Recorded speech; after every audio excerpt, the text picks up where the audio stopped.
Well, today we're starting a new series called Highs and Lows. And I'm excited about this because it's something that's going to kind of serve a lot of purposes within my life right now as we get prepared for summer camps, we get prepared for other things going on in our ministry and in our church. And so I'm excited to kind of work through this. And I'll be honest, I often, for a lot of my life, didn't identify much with the Apostle Peter.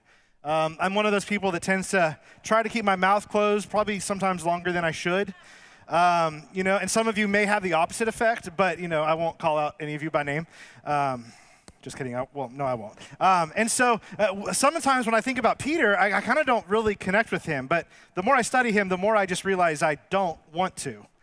Act like him more than I realize, but when we see these situations that he finds himself in, I don't really want to identify with Peter as much as I probably do. And so I thought it would be a good practice for us to maybe work through the life of Peter a little bit and think about how Peter processed some of the events that happened in his life and how they impacted his ministry and life as being a disciple of Jesus. And so we're starting this new series over the life of the Apostle Peter.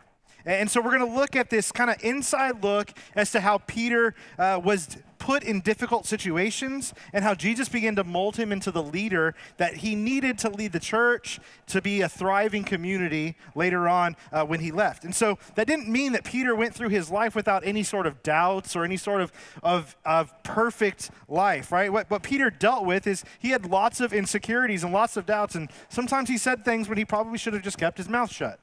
Which I know none of us have that problem with. A few years ago, there was published the diary or the notes, the journal, I guess, of Mother Teresa. And it really bothered a lot of people that a woman that spent her life serving this Christian community and gave her life to serving Jesus had moments of doubt, moments of struggle where she really wrestled with her faith. Over the past few years, we've seen some prominent Christian leaders who have gone down roads of doubt that led them to walk away from the church and walk away from God altogether. And maybe you've experienced something kind of like this, where you begin to wonder, what am I doing? Is this really worth it? Right? Is it worth it for me to give up the things that God asked me to give up to get something better? And you begin to ask these little questions, moments of doubt. Sometimes it goes as far to say, is it really worth it to follow Jesus? So before we get too far, let me clearly say to you that it is emphatically yes. It is emphatically yes, worth it to follow Jesus. And so we're going to look at the life of Peter over the next 10 or so weeks, and we're going to look at his moments of great faith, moments of lacking faith.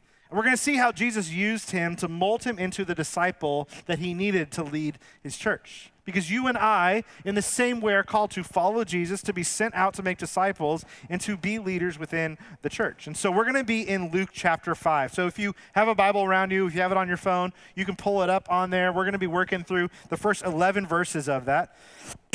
And so before we jump in, let me give you a little bit of context. Jesus has been born, right? Not just born, but miraculously born. And he was born to fulfill all prophecies and then he goes on to be proclaimed the Messiah by John the Baptist, the one who goes before. Then Jesus gets baptized and heads out into the wilderness, and he's tempted by Satan 3 times, right, to give up authority, to use his powers wrongly, and Jesus does not submit to any of those temptations. And he leaves and ends up leaving there and going to a synagogue, and he begins to preach from the prophet Isaiah, saying the time has come, the Messiah is here, and he basically points to himself as the Messiah. Then he begins to show his power over demons and over sickness and all the problems that people were facing in their time. In fact, he even goes in and heals Peter's mother-in-law when she's sick. And then we find ourselves here in Luke chapter 5, and so I'm going to go ahead and read that for us.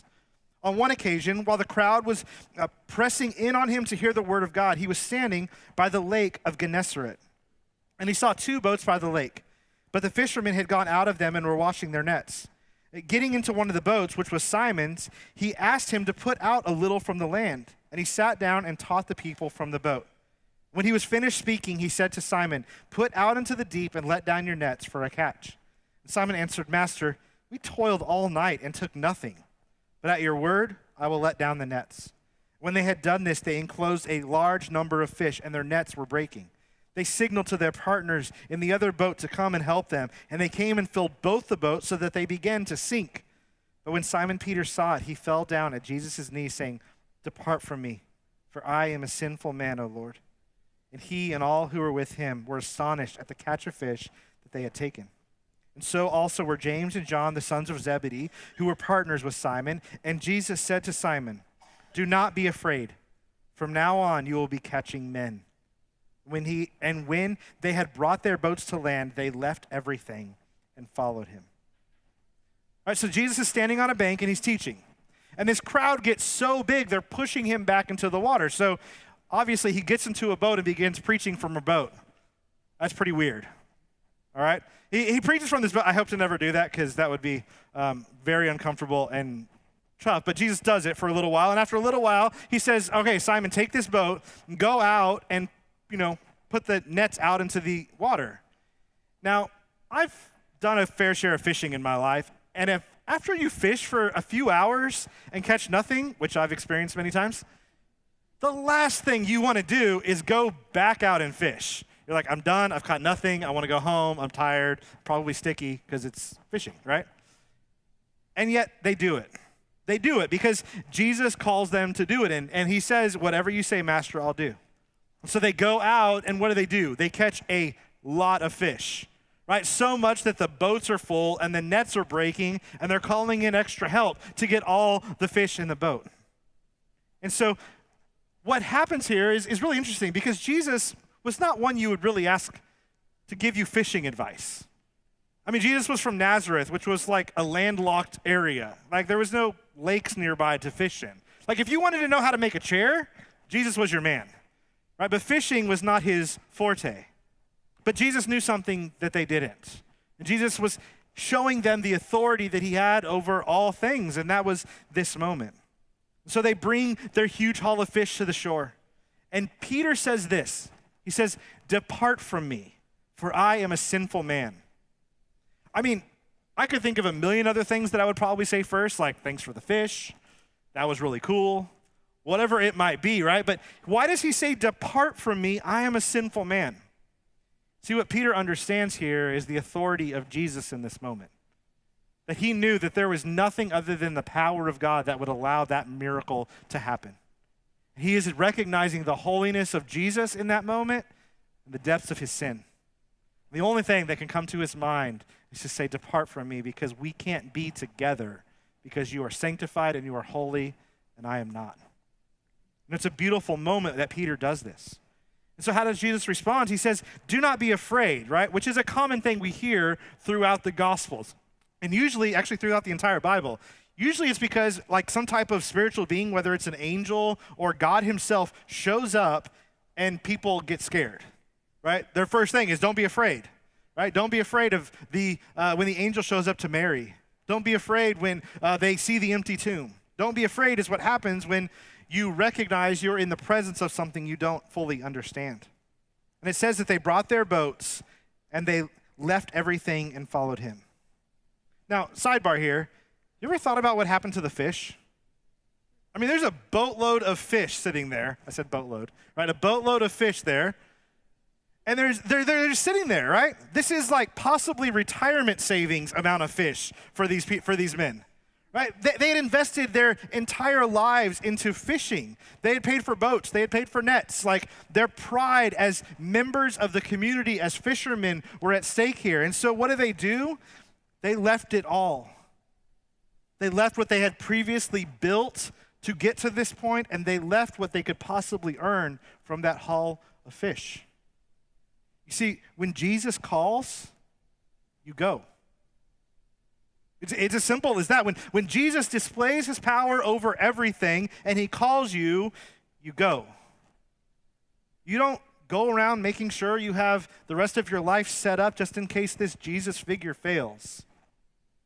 You don't go around trying to make it to where you can do both of them. When Jesus calls you, you go, and then you ask him to let you know what to add back in to your life. See, for many of us, many of you, the calling to be a disciple of Jesus doesn't mean you have to give up your job. Doesn't mean you have to give up your vocation, right? He's not saying to you, you used to be an accountant, but now you'll be accounting converts. That was terrible. I'm sorry. All right, here's some more. All right, you used to be building houses. Now you'll be building the kingdom. You used to be engineering oil and gas, but I'm not even going to finish that one. Let's just keep going. All right. You get it? Like, he's not calling all of us to just drop our jobs and go follow him.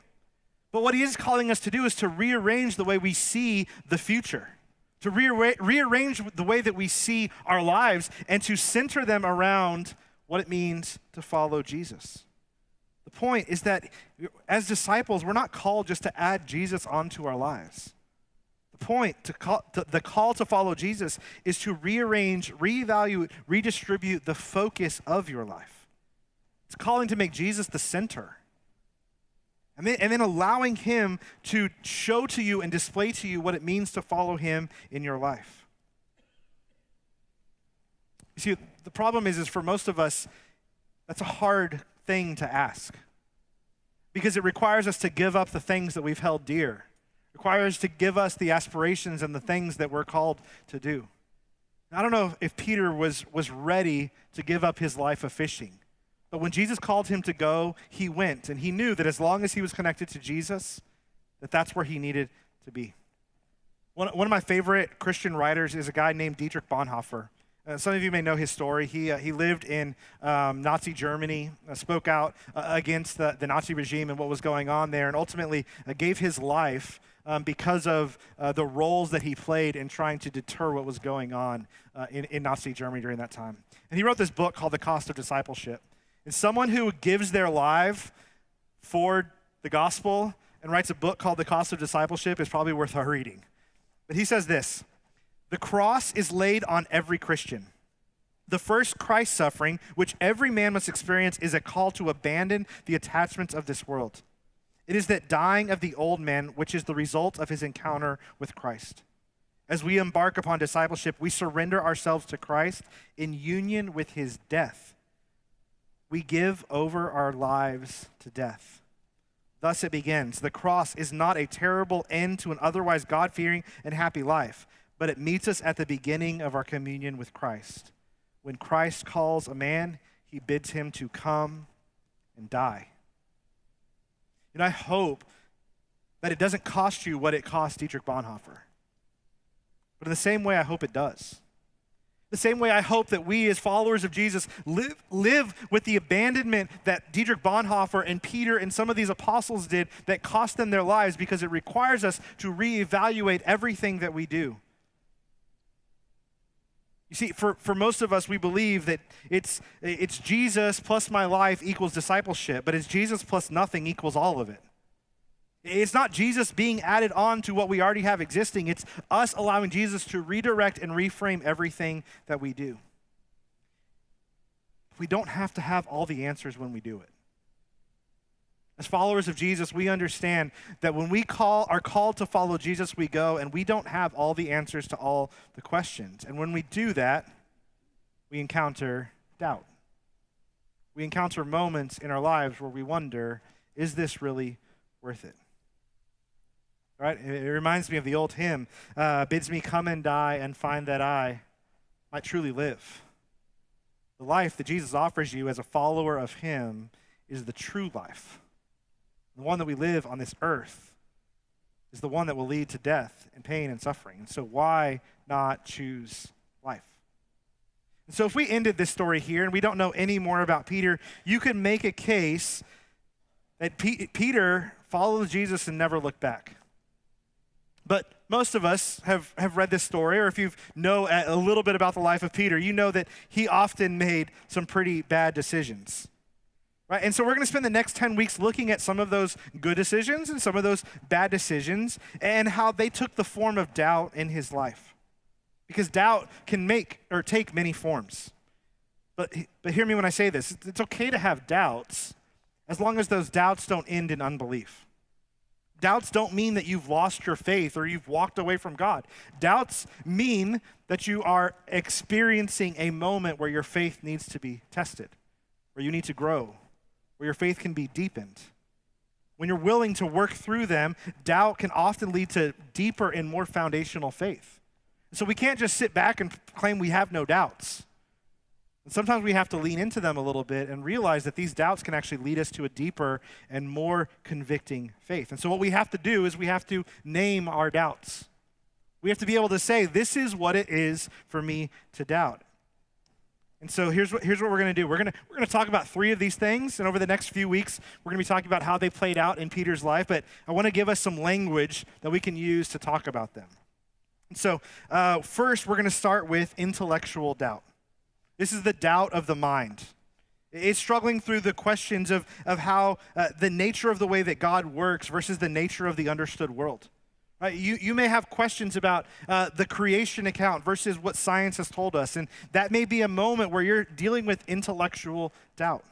You may struggle with the validity of Scripture or how miracles work in our world, and so that doesn't mean you don't believe. What it means is that you have the opportunity to dive deeper into faith. And so don't just step back and believe if you have one of these questions that you're alone in your doubts. The doubts are part of everyone's life. And if you struggle with these things, you must keep searching for the answers. You have to understand the root of these doubts before you're willing to work through them. When I think about intellectual doubt, I think of Nicodemus. He was a Pharisee who came to Jesus. And he asked the question, how is it that I re-enter my mother's womb? Right? That's a question that means you don't even know the right question to ask. I think of Thomas, who said, I'm not willing to believe until I see the holes in his hands. You see, intellectual doubt is real. Right? Sometimes we don't understand fully the picture that God has laid out for us, and that means faith needs to be stronger and more clear. That's what intellectual doubt is. Maybe that's not where you struggle. Maybe you struggle with emotional doubt. This is the doubt of the heart. Maybe you've heard or you've thought of these questions before where you say, why would God allow fill in the blank? Right? I think of all the terrible things you can think of in the world, and you say, why would God allow? It's not an intellectual question that you may be struggling with. It's just a feeling that things are not right. Maybe you've experienced a huge heartbreak in your life, or a marriage has ended, or you've lost a spouse, you've lost a child, or you're watching some terrible things happen in your life, and the feeling inside of you says, how could God allow this to happen? And you begin to doubt. If you let that doubt just fester alone inside of you, what you end up doing is missing out on the deeper and more foundational faith you can grow if you work through it. When I think about emotional doubt, I think about Gideon.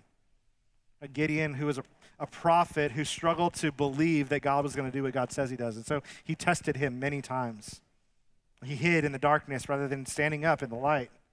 And ultimately, God used him through his doubts. Think about David.